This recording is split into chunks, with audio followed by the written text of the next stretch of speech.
On this edition of Southern Newsweek, rain and floods caused disruptions across the south. Invercargill's mayoral race looks to favour the incumbent Sir Tim Shadbolt. And a new house design that's bolted together is trialled in Cromwell.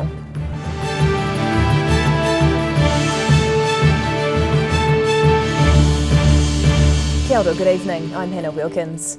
A number of Dunedin residents were able to return to their homes on Wednesday morning after emergency evacuations due to concerns with some rivers threatening to break their banks. Dunedin's Water of Leith was among those at warning level, prompting Civil Defence to empty out more than 20 student flats as a precaution. Torrential rain continued in Dunedin last night after a number of wet days. That prompted police and campus watch staff to evacuate 71 people across 26 properties in low-lying North Dunedin flats as floodwaters threatened flats alongside the Water of Leith. So basically we have to evacuate from our flat in the next 1 to 2 hours because the Leith River is flooding, so we have to basically get out, go to a friend's place or go to Dunedin North Intermediate to stay the night. The residents, mostly students, were allowed to return this morning, with only a small number needing to use the evacuation centre set up at Dunedin North Intermediate overnight. For flood evacuee Sophie Wallace, the situation became more real when the suggested evacuation became a compulsory exit around 7 p.m. on Tuesday night. Yeah, just grab what you need sort of thing and head out for the night. It's about a metre away from getting onto our property, so it's quite nerve-wracking. The City Council set up an evacuation centre at Dunedin North Intermediate, and alternative accommodation options were also available.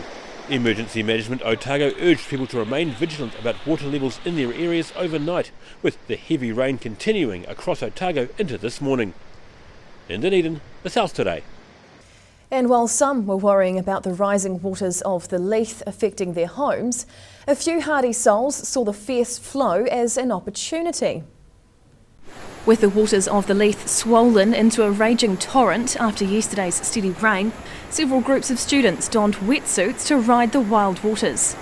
Among them was a group of particularly confident kayakers who made their way down the Leith through the university campus area. They were followed by a trio riding surfboards who easily made it ashore at a widening of the river opposite the university clock tower.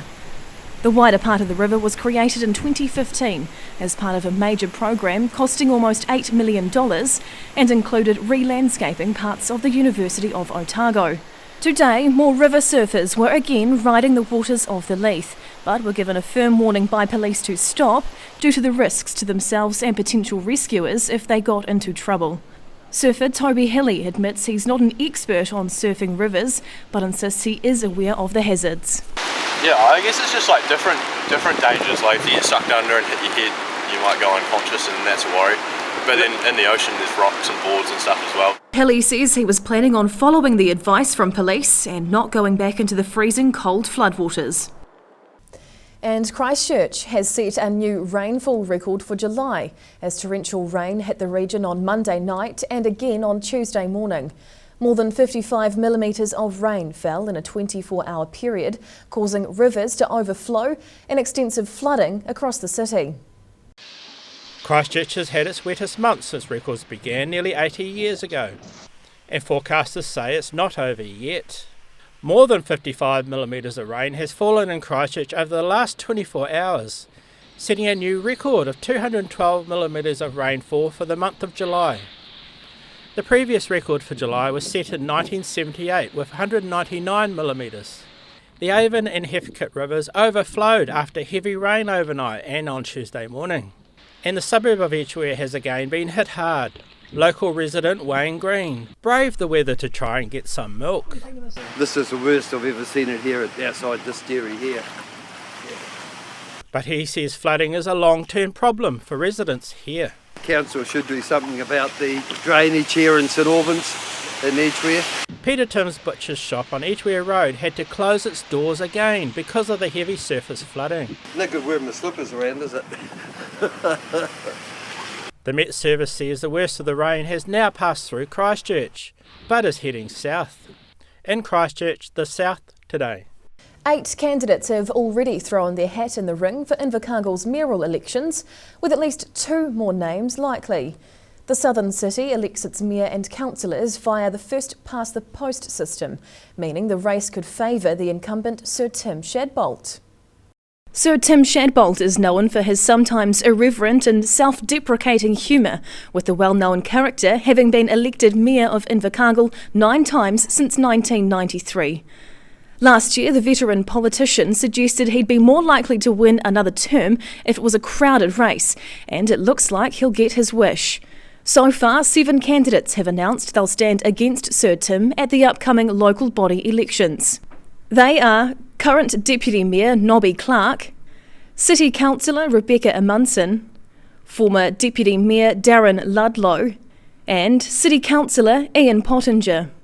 Also standing are Bluff Community Board member Noel Peterson and former New Zealand First MP Ria Bond.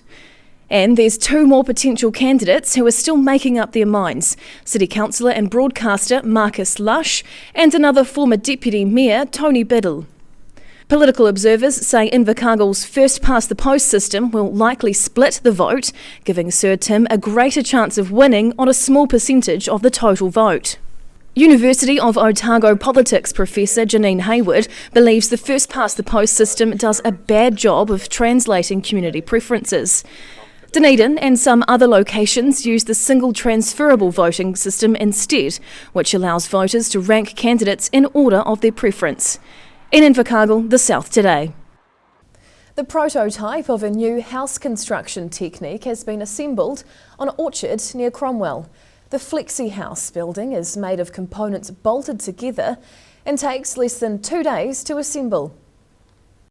Up in a flash, it took just 13 hours to assemble the basic structure of this house near Cromwell. The home is a prototype of what's called a Flexi House, designed by local man Andre Heller.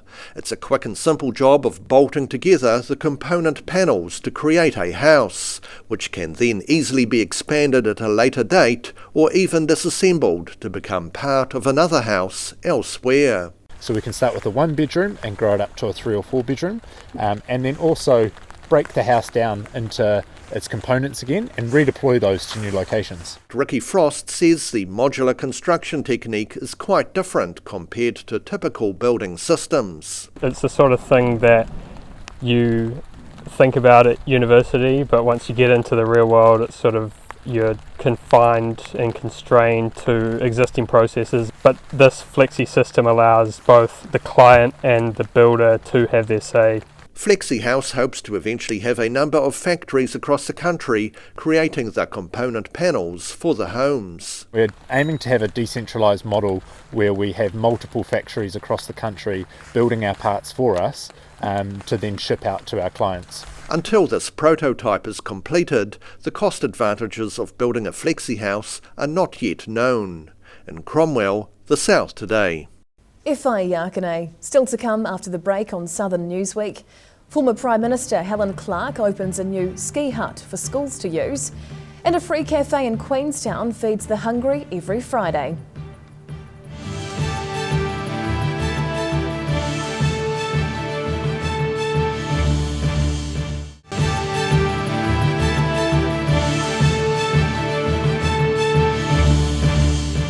Tēnā koe, welcome back. 2 young kakapo being nursed back to health are being released back onto Fiordland's predator-free Anchor Island. The pair were recuperating at Dunedin's Wildlife Hospital as part of the Department of Conservation's kakapo recovery program. Itching to take flight. 2 of the kakapo are being treated for the respiratory disease aspergillosis at Dunedin's Wildlife Hospital are just about ready to be discharged. We're pretty confident. Yep, we're going to do some CT scans. So we do that out with our partner Ag Research at the Invermay facility. So we use their CT scans there. It gives us a really clear picture of what's happening in their lungs, checking to make sure that aspergillosis is clear. The disease affects the respiratory system and made it necessary for them to have a long-term stay in hospital. However, the birds are now on the mend. Dunedin Wildlife Hospital Trust Manager Jordana White says they've had a busy kakapo check season, with about 30 of the playful New Zealand native parrots being nursed this season. Fantastic results. Yeah, we're really, really happy with how the breeding season went in terms of the help that we were able to provide cockapoo recovery and in terms of the survival rate that we've had with the chicks that have come through here. It's been fantastic. But as the kakapo season is coming to an end, White says there's little chance to rest, as the hoiho, or yellow-eyed penguin breeding season, is just around the corner. In Dunedin, the South Today. A new hut in the mountains behind Wanaka is set to help boost outdoor education opportunities for school groups. The Musterers hut at the Snow Farm in the Cardrona Valley was officially opened last Saturday by former Prime Minister Helen Clark. About 4.5 kilometres up the River Run Trail on the Snow Farm near Wanaka sits a newly constructed hut. Called the Musterers hut, the facility sleeps 36 and is designed with school groups in mind. The hut was officially opened on Saturday by former Prime Minister Helen Clark. The building was put together over this last summer and autumn by Breen Construction, with the company able to beat supply chain issues to deliver the hut on schedule and within budget. We like doing work in remote locations. I mean, we like working in towns and bits and pieces as well through Otago and Southland, but certainly just being in those remote locations adds a bit of extra challenge to it, and that's sort of what we and all the boys and girls like. Helen Clark is a trust patron of the Snow Farm, and she and her husband Peter Davis are keen cross-country skiers and regular visitors to the area. She was delighted by the way the good weather coincided with the opening of the new hut. This is just perfect, and I must say, for us, we've had 3 days like this up here already, so it's just been amazing to see the weather hold for today. Snow Farm hosts about 36 schools from around the South Island each year, with some groups booking for up to 4 nights. The hut will help with school groups wanting to learn about Nordic skiing, alpine ecology, weather, snow dynamics and snow caving. Near Wanaka, the South Today. Substantial roadworks are being carried out along Queenstown's busy Frankton Road at the moment. It's meant extra work for hoteliers to try and make their businesses flow smoothly and keep guests happy. This cluster of construction is creating more than a few headaches in Queenstown. Roadworks at the Queenstown end of Frankton Road are causing pain for both local residents and business owners. A $86.5 million town centre arterial road project started earlier this year. The end goal is to widen Frankton Road and create a new intersection with Melbourne Street, with the aim of completing the work by the middle of next year. But the constant construction work has also been impacting on businesses' reviews recently. Moreover, it is affecting my business, the reviews, they're not up to the mark because of the roadworks.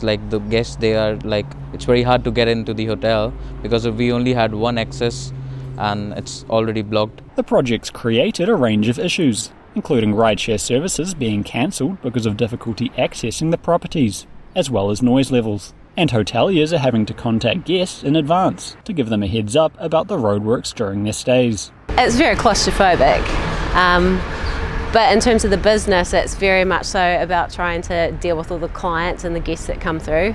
There's a lot of disruption with that. The construction's due to be finished around May next year, which means another 10 months of dealing with the dramas for the affected businesses. They're also preparing for 5 nights of night work, which need to take place along the stretch of road, with work set to be carried out between 7 and 11 p.m, adding to the frustrations for guests.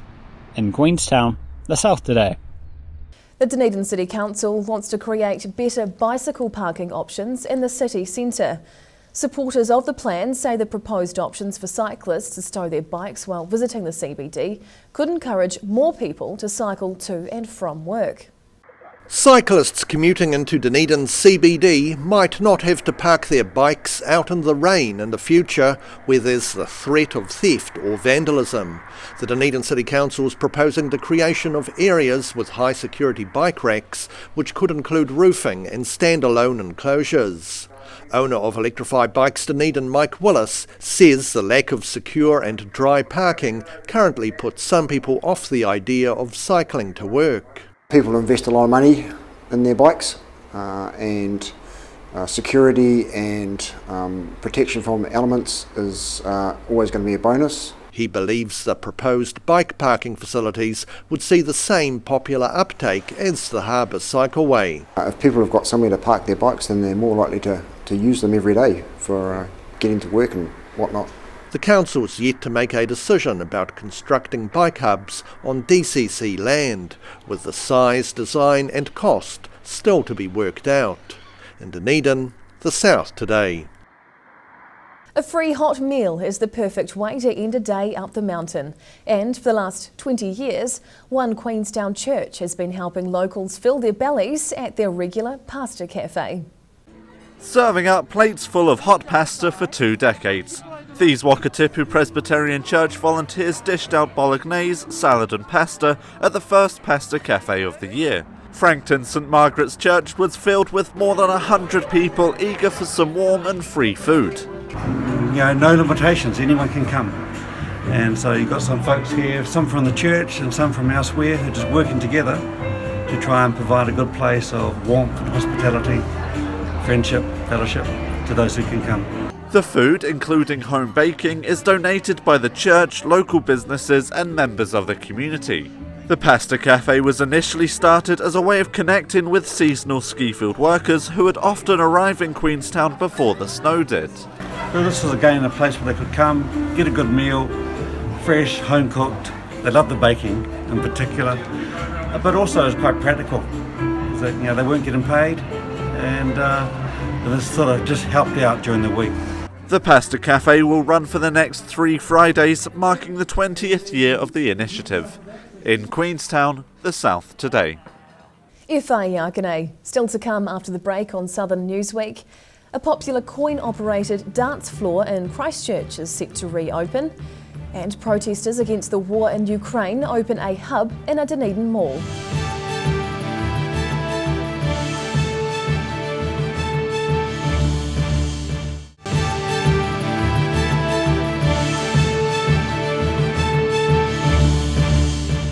Tēnā koe, welcome back.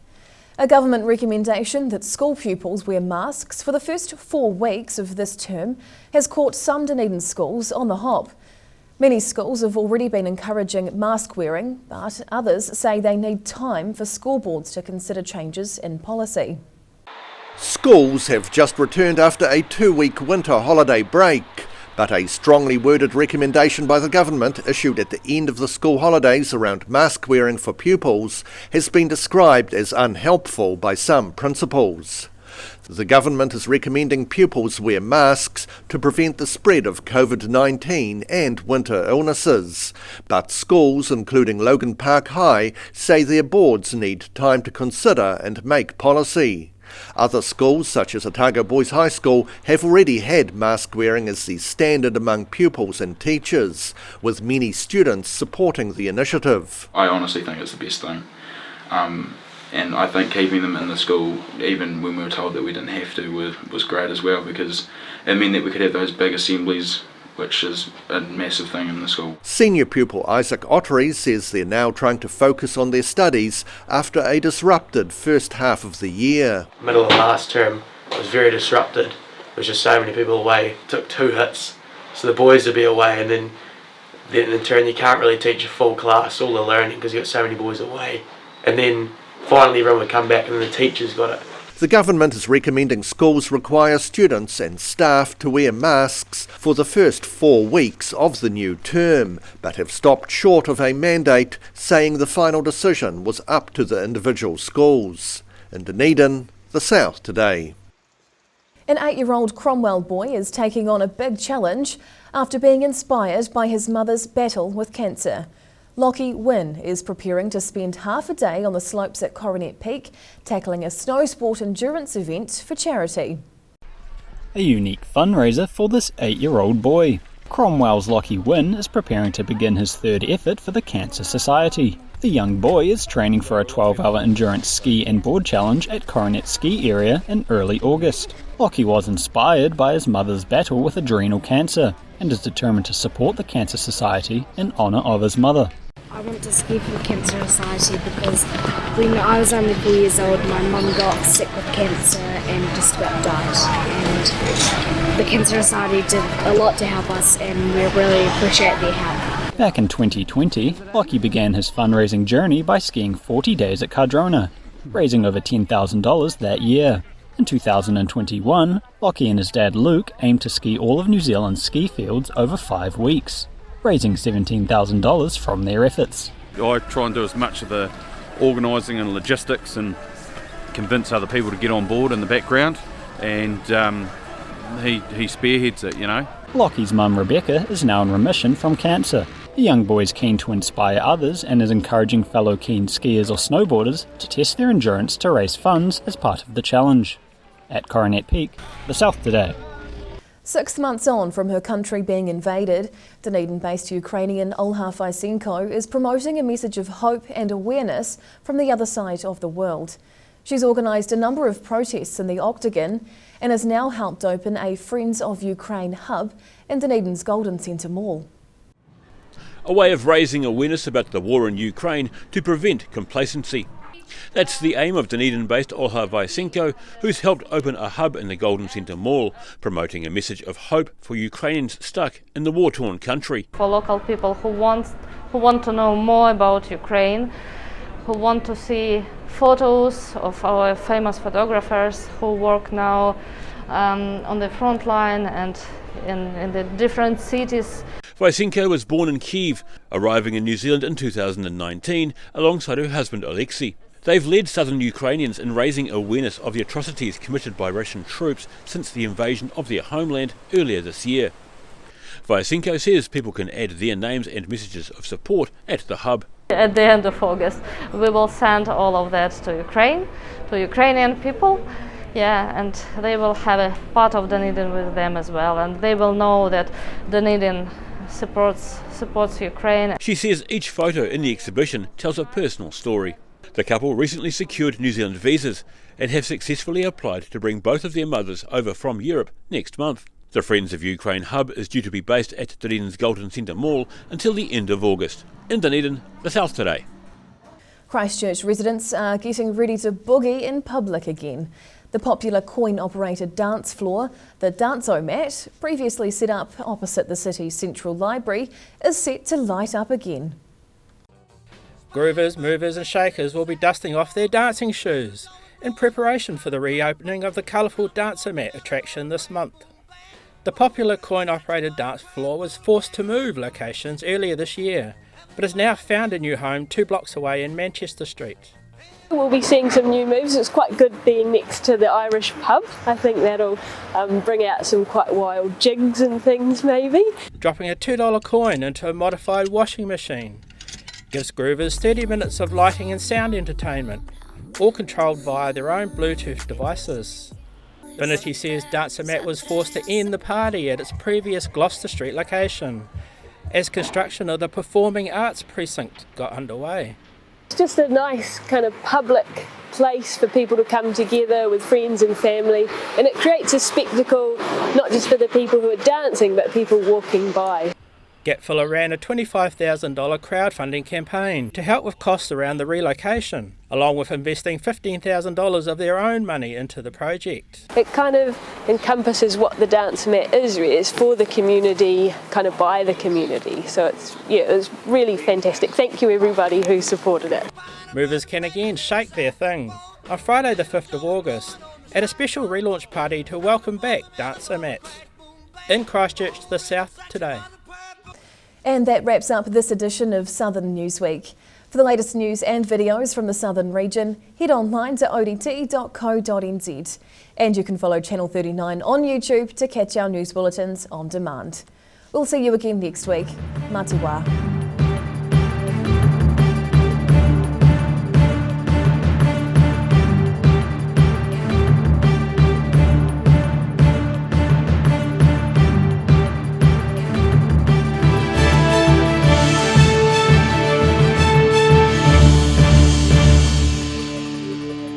Public interest journalism funded through New Zealand On Air.